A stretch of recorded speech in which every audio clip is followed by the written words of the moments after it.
welcome to Habits, Health, and Happiness. I am Suzi B, and I'm the host of this show.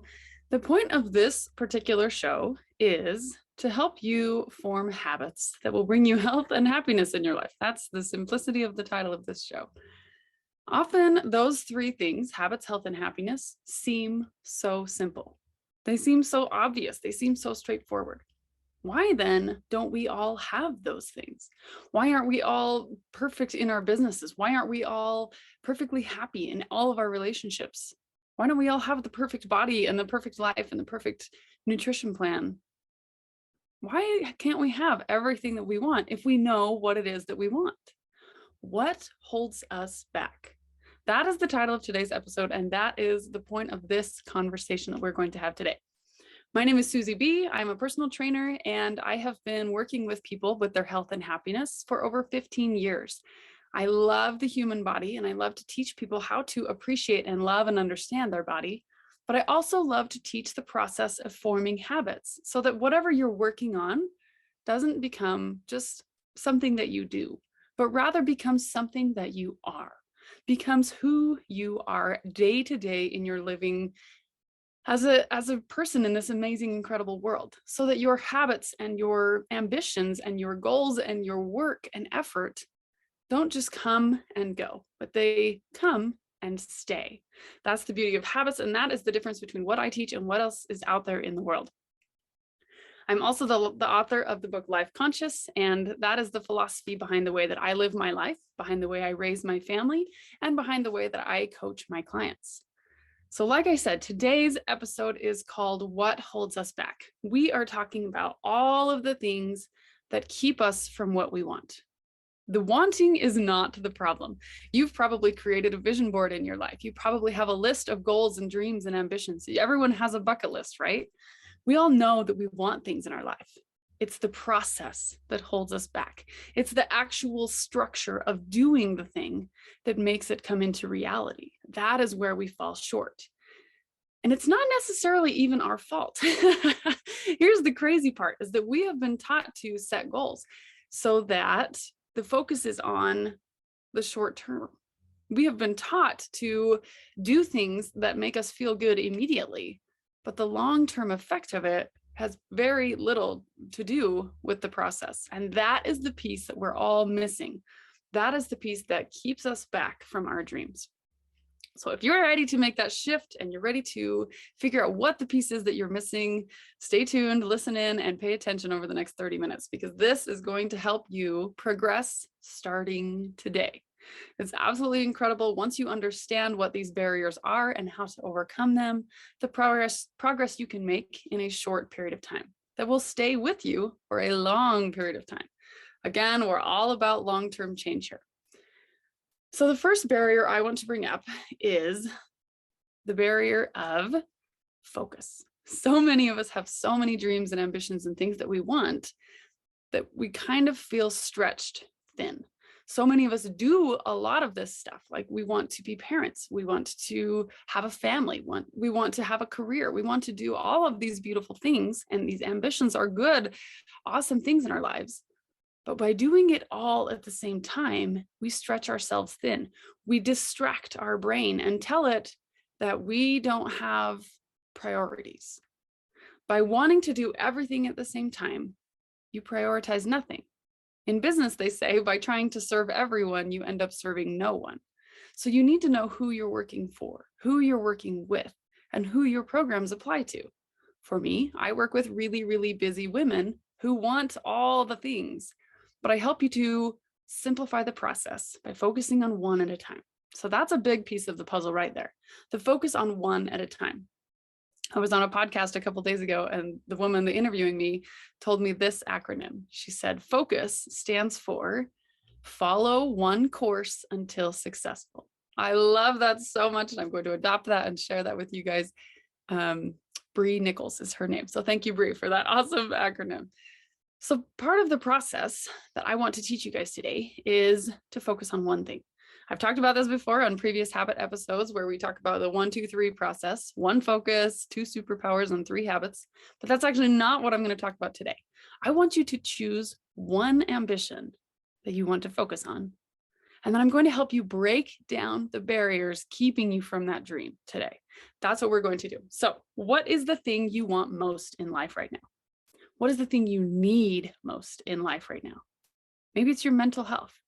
Maybe you're just swamped and you feel self-doubt and you feel negative and you feel disconnected with yourself on a daily or frequent basis. Mental health should definitely be your top priority. Maybe it's a family relationship. Maybe you have someone in your life that causes tension and causes you to feel stress every single day or frequently. Maybe that should be your top priority. That is the thing that is calling to you most. Maybe when you wake up every day in the morning and your back hurts so much, you can't accomplish what you want to accomplish that day. Relieving that back pain and overcoming that barrier should be your number one priority. So whatever the goal is, whatever the thing is that you either need to overcome or you need more of in your life, I want to focus on that today. And I want to help you make your barriers smaller. Barriers are simply things that keep us from doing what we want to do. So let's go back to the first example. Let's say you need to work on your mental health. A barrier to that could be that you don't know how. That is one that so many of us deal with because we want to improve our mental health, but we don't know how. Let me help you break that barrier down. You don't have to be an expert in mental health to know how to help yourself. You don't have to know all the systems and all the processes to know how to help yourself. To start today to improve your mental health, the only thing you need to know is yourself. What makes you happy? What makes you feel like you? What is something that when you do it, it puts a smile on your face? Maybe that's dancing. Maybe that's singing. Maybe that's exercising. Maybe that's reading a book. What is it that makes you happy? Something simple. I'm not talking about big, huge things. What makes me happy is going to the beach and going on vacations. Yes, but I'm not going to do that every day. I want you to pick something that you can do for you every single day that is personalized to who you are. That's the key. See this sign right here? Do what makes your soul happy. Don't read books on how to work on somebody else's mental health. You can read those books, but then listen and see what speaks to you personally, and then apply those personal principles to your life. Affirmations is one that speaks loudly to me. I am a speaker for a career, and I love to speak about things. So I knew that talking to myself, and my self-talk was part of my problem when I was struggling with mental health. So I would start my morning every day by looking at myself in the mirror and saying 5 positive things to my own self about myself. 5 things that either I knew to be true or 5 things that I wished I knew to be true. One of those things was, I am fulfilling the measure of my creation. As a stay-at-home mom, sometimes you just think, am I doing anything worthwhile? What is this all for? If you're a stay-at-home mom, you know this mindset. Even if you're not, you've probably felt this as well. What am I even doing? Does what I'm doing matter? I had that negative mindset and that negative self-talk in my head frequently, if not constantly. So I started my morning by looking at myself in the mirror and saying, I am fulfilling the measure of my creation. Some days I believed it and I thought, you know what? I am. I was sent here to be the mom of these wonderful kids. And that gives me purpose and that gives me drive. And other days I did not believe it. And I just thought, what is this all for? But by looking myself in the mirror and speaking it, speaking is my love language, words are my love language. So looking at myself in the mirror and speaking it, this was a way for me to connect to me. Mental health, working on your mental health and improving your mental health habits can be as simple as this. All you need to do is figure out what is the barrier that's holding you back. Maybe you don't know how. Start small and just start by saying something to yourself in the mirror. Mel Robbins is one of my very favorite authors and speakers, and she has a habit that she calls the high five habit. You look yourself in the mirror and you give yourself a high five. How simple is that? It takes 3 seconds, but it's congratulating yourself and celebrating yourself for just being you. The point of that habit is to give yourself a high five. You deserve it for just being you. You don't have to do anything to earn that high five. You are enough just exactly as you are. And that's what that high five habit is about. So that's another one you could do. Let's offer some more. Another habit that I used to do when I'd struggle with my mental health, actually I still do it, but this was a habit, like I said, I built this habit years ago and now I still do this habit, is listening to music. I love music and it moves my soul and my own personal happiness in a way that nothing else can. So I know that during times that I don't want to do something, if I have to do laundry or if I have to do a bunch of business tasks that I don't want to do, I listen to upbeat music. Or even during workouts, things like that. I really love a good beat. And so if I have a song that has a good beat playing in the background, I do more. I am able to work harder, work faster, work more focused.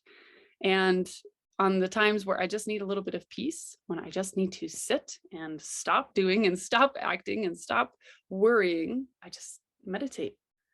And sometimes I meditate just to my breath, and other times I meditate to music because I know how that music will move my soul. Connect to yourself. Take 5 minutes a day, take 10 minutes a day, and form some healthy habits for your mental health. Whatever that may be. Maybe that's sitting down and reading your favorite book for 10 minutes. I know several of my friends have read the same book over and over and over again, just because every time they read it, it makes them happy. So we set a goal to do this mental health practice together, and several of them will just read a chapter of their book every morning. It's the same book, and they've probably read it 10 times this year, and that's okay. But it makes them happy. Just a couple of pages of that book makes them happy. If you're religious, maybe this could be a spiritual habit for you. Connect with your higher power by starting your morning with reading some scripture or saying prayers or whatever your connection to the universe is. You don't even have to be religious to want a spiritual connection with the universe around you. Connecting with who you are in a way that is personal to you will help you break down that barrier of self-doubt, that barrier of negative self-talk, all of those things that are poorly affecting your mental health. You can turn those right around with one simple habit.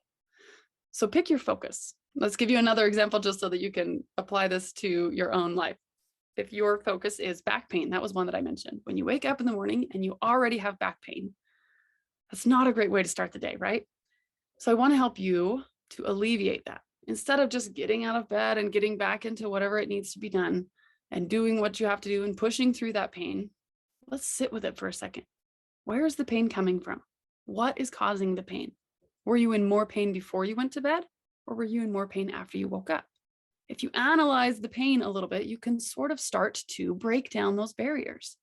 If you realize, okay, I'm in the most pain in the morning, there's probably something wrong with your sleep position. And this should be addressed. This isn't something that you should just deal with and like, well, I guess that's the way life is now. There are so many people that do that as we age. We just think, oh, this is the process of aging. My back just hurts now. That's absolutely not true. Your body is incredible and it can heal itself if you let it. Pain is a signal from your body that there's something wrong. Not, this is the way it is now and you have to deal with this. There's something wrong. 75% of injuries, according to the Mayo Clinic, can be prevented. 75% of injuries are preventable. Do you understand the power in that? You have the power to control 75% of what is wrong with your body. So often it feels like, oh, I just don't have control of it. And this is just the way that I have to, something I have to deal with. That's absolutely not true. And I want you to break down that barrier. That is a mental block.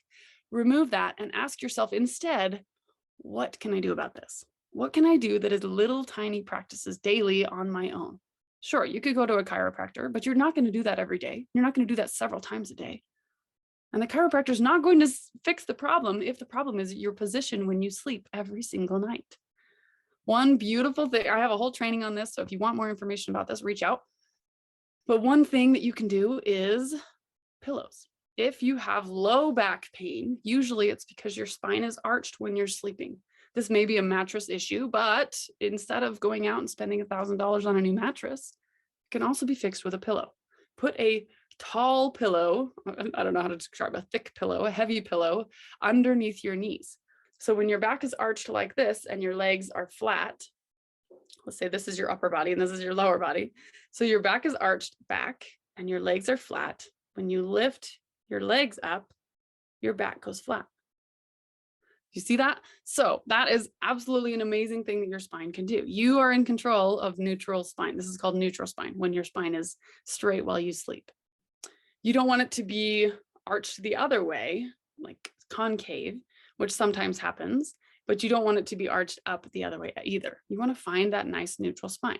If you don't have any idea what I'm talking about and you're like, I don't know how to fix this problem, this is one of the things I do as a personal trainer. I love to do sleep assessments. So set up a call with me and let's just figure this out on Zoom. It takes 10, 15 minutes to go through this, and it's free and it can absolutely change your life. So if you would like a free pain assessment or a free sleep assessment, I would be happy to do that for you.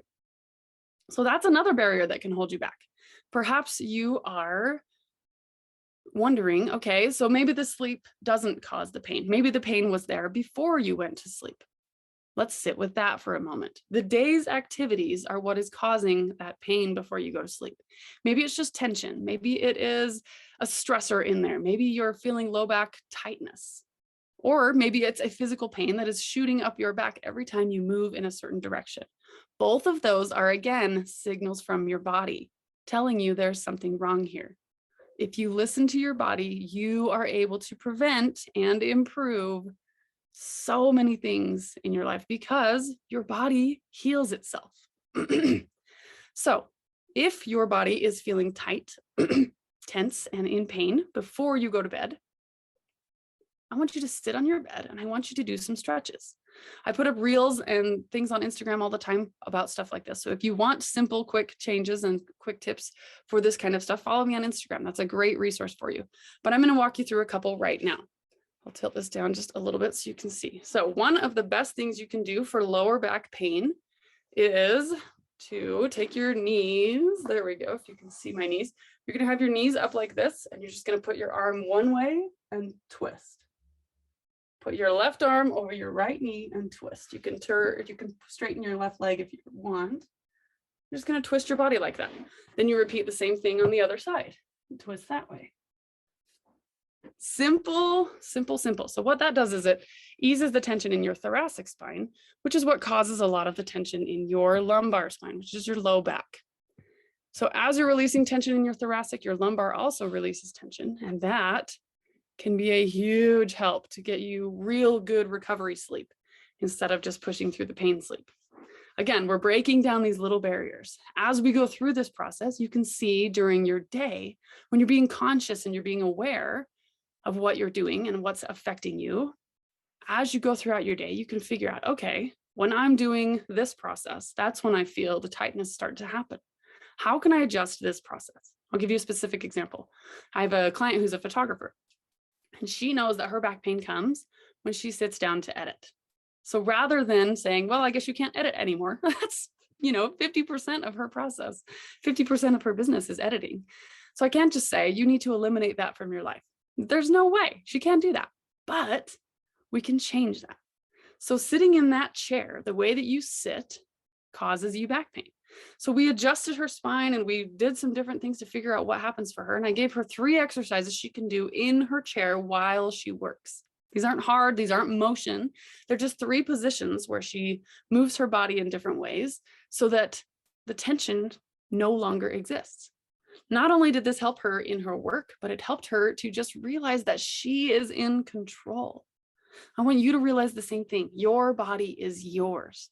And it's absolutely incredible if you just listen to it. Your body sends you signals all day long. And if one of those signals is pain, there's something you need to listen to there. All right, let's talk about the next one. So we talked about pain. We talked about self-doubt and mental health. What's another one we can talk about? One huge one that a lot of us have goals with. We set goals to do this one, and then it holds us, and then somehow barriers come up and we just don't do it. One of those things is health. As a personal trainer, I see this all the time. Every single day, every client I have comes to me with good, beautiful, healthy ambitions. They want to lose weight. They want to tighten and tone. They want to increase muscle mass. Maybe they want to gain weight. They want to overcome an injury. All the things that I've been talking about. Maybe all of these goals, all these goals are beautiful things. So why can't we just accomplish them? What holds us back from doing what we want? If you can see the vision and you know you have control, then what holds us back? Often, we talked about focus already. We talked about the barrier of not knowing, so focus and misunderstanding. Now let's talk about the barrier of time or weight. Let's phrase it that way. And I'm not talking about body weight. I'm talking about the burden on your shoulders, the way that it feels when you want to accomplish something. Sometimes it can feel super huge and super heavy and super hard.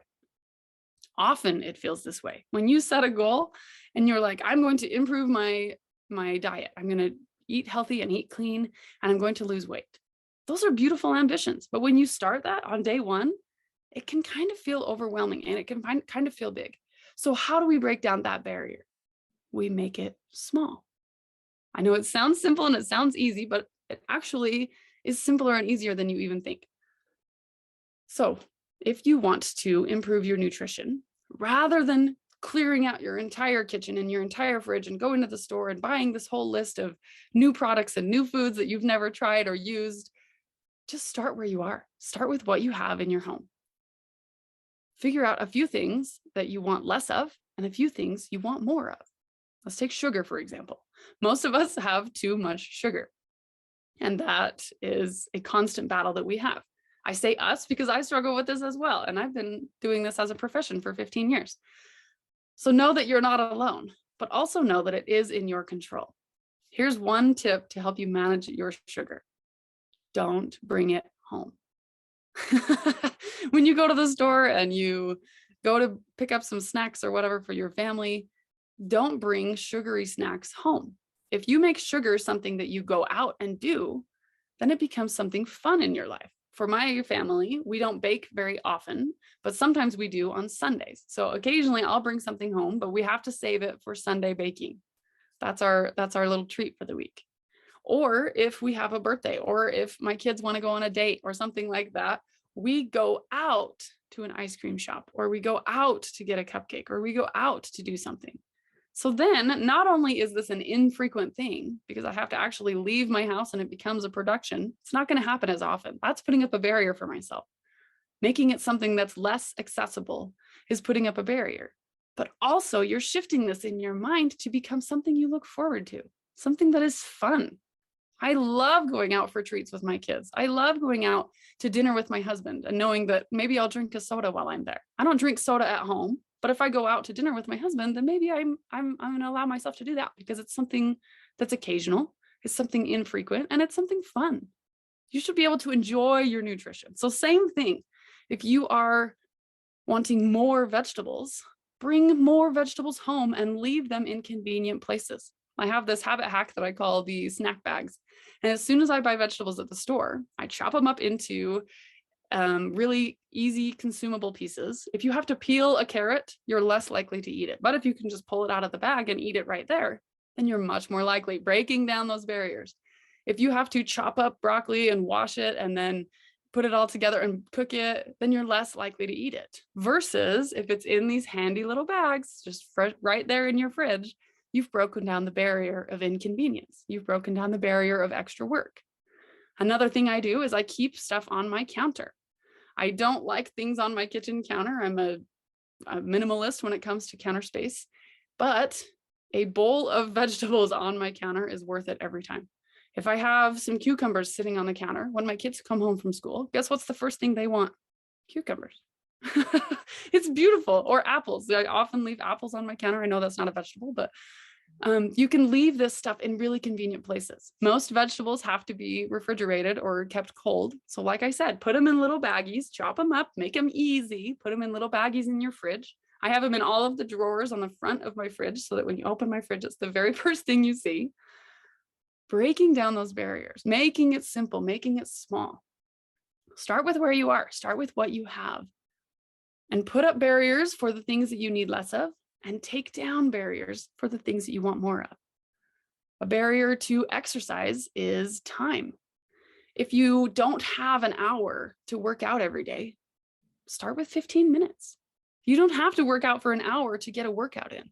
Just run up and down your stairs before you go to work for 15 minutes. That can be just as effective as a 1 hour workout. That can be more effective if you're doing it consistently versus, oh, I'm going to get a killer work in on Monday and then I'm going to do another one next week. That's not super effective for your body. But 15 minutes a day, every single day, that is where the magic happens. The difference between habits and big, grandiose things is that they're simple, they're small. And that is why most of us don't do them, because they don't seem to make a difference. But they make all the difference. They make it possible. They make our big aspirations, our big goals, our dreams possible today. That's such a beautiful thing, is that knowing that I have these big, beautiful ambitions that I want that seem so big. But if I just take little steps today, those become reality. If you're struggling with your mental health, start with talking to yourself in the mirror. Say some affirmations to yourself in the morning. Give yourself a high five. If you are a physical touch person, that's a beautiful one. Maybe you need to listen to music. Maybe you need to dance. Maybe you need to read a book. Like I said, all of these things, figure out what's personal to you and then adjust and break down those barriers of the things that you want more of and build up those barriers for the things you want less of. It's absolutely incredible what is in your control. So I've mentioned 3 things that I can offer to you this week. The first one was the sleep training. If sleep is causing pain and issue in your life, please reach out to me. I have a whole training on this. It's very short, very sweet, very to the point. And it has all sorts of things, good things in it that are science-backed, research-backed, and proven to help you get better sleep and alleviate pain if your sleep positioning is causing you pain. The other one was a personal assessment. If you are looking for a personalized plan and you need to figure out what is causing your pain and how to adjust that, set up a free consultation with me. I would love to get on Zoom call with you and just figure out, if I can see you on Zoom, then I can tell what your body is trying to tell you. Usually, not all the time, but often that is a really, really great way to start. And it's very small, it's very simple, same thing. And that's the third thing, is I want you to understand your personal connection to what you want and break down those barriers. Don't chase somebody else's happiness. Waking up in the morning and reading a book for me isn't a thing. I'm not going to do that. But waking up in the morning and starting with a hard workout and some affirmations in the mirror, those are my thing. If I have music and affirmations in my morning, I know I'm going to have a great day. Figure out what your thing is. Figure out what your habits are that you need to form in your own personal life. To get a hold of me, you can find me at livelifeconscious.com. And on the coaching page, there's a link there to schedule a free call with me. So livelifeconscious.com, click on coaching, and then schedule a call with me. And let's do this thing. Let's see if we can help you alleviate some pain, break down some barriers, and help you to form progress and make those beautiful dreams of yours a reality starting today. Again, that's livelifeconscious.com, or you can find me at Suzi B Life on any social media. I want to help you to be you. I want you to do what makes your soul happy, because you are enough. You have everything inside you that you need to succeed. And you want to succeed. The fact that you have those dreams and ambitions is a signal from you telling yourself that this is worth your time. This is worth your effort, and you are worth it. So take the time to be you, take the time to chase those dreams, and let's make it a reality. I'm Suzi B. Thanks for being here. We'll see you next week, or I'll talk to you in between when you reach out to me on social media at Suzi B Life or on livelifeconscious.com. Have a lovely week and happy healthing.